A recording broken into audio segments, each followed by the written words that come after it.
ইফালে বজালিৰ সৰুপেটা হাইস্কুলৰ প্ৰধান শিক্ষকৰ বিৰুদ্ধে গুৰুতৰ অভিযোগ উত্থাপন হৈছে। প্ৰধান শিক্ষক সঞ্জীৱ কুমাৰ তালুকদাৰৰ বিৰুদ্ধে ছাত্ৰক প্ৰহাৰৰ অভিযোগ। প্ৰধান শিক্ষকৰ প্ৰহাৰত হাস্পতালত ভৰ্তি 10ম শ্ৰেণীৰ এজন ছাত্ৰক। এই ঘটনাৰ পিছতে পৰিয়ালৰ লগতে স্থানীয় ৰাইজে জবাবদিহি কৰে প্ৰধান শিক্ষকগৰাকীক আৰু তাৰ পাছতে হুলস্থুলীয়া পৰিৱেশৰ সৃষ্টি হয়।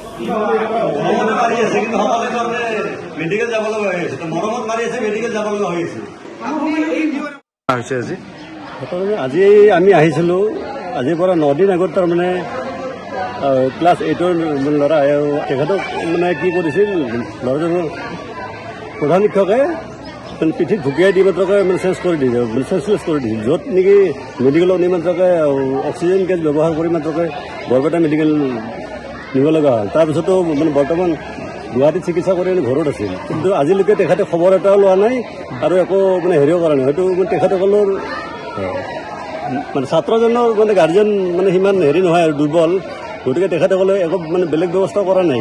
আজি কি হৈছে ঘটনাটো? তো আজি আমি আহিছিলোঁ সেই যিটো মানে প্ৰথম হেৰি হৈছিল ঘটনাটো হৈছিল, সেই ঘটনাটো বুজ লোৱাৰ কাৰণে আজি মানে পুনৰ আহিলোঁ খবৰ লোৱা জানে কি হ'ল কি হোৱা নাই। সেই মানে অহাৰ সময়ত আমাৰ মানে সন্মুখতে এজন ল'ৰাক মাৰি মাত্ৰকৈ তাৰমানে তেখেতে মেডিকেল পঠাই দিলে, মেডিকেল যাব লগা হ'ল। তাৰমানে ইয়াৰ আগতে সেইটো বিচাৰ চলি থাকোঁতে ইয়াৰ আগতে আমি শুনিলোঁ মানে প্ৰাৰ্থনাৰ আগতেও মানে তেখেতৰ মানে ছোৱালী এজনক মাৰি দিছে, চৰাইছে। তাৰ আগতে মানে কাণত মাৰি মাত্ৰকৈ তেজ ওলাই মানে হেৰি কৰি মেডিকেল মানে যাব লগা অৱস্থা। 2 মাহত তেখেতৰ 4টা মানে তেনেকুৱা ঘটনা হ'ল। কিমান দিন হ'ল ইয়াত জইন কৰা তেখেতৰ? আমি জানিব পৰা মতে মানে 2 মাহ হ'ল।